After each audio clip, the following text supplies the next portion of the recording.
My name is Valerie.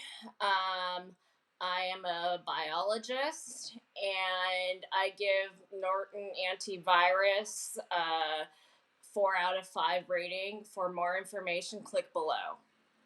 Before Norton AntiVirus, I was using McAfee software virus, and I had to do a whole bunch of updates, and Norton antivirus seemed to be one that was like I only had to update annually rather than every 6 months.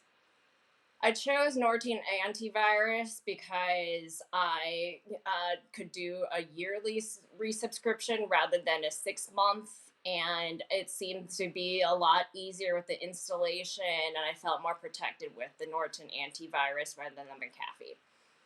Getting started with Norton antivirus was really easy, straightforward. It just was basically a one-stop shop. Basically, you just click through all the buttons, and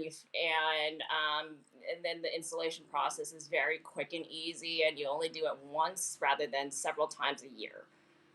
Recommendations that I would recommend for Norton antivirus. I would definitely just go to the website and download the latest version because the upgrades are just very much worth it, and because you feel just more protected, you get more reports, and there's just so many bugs out there. So I would just say just always get the latest and greatest, and you don't have to do it more than once, so you just feel protected all the time.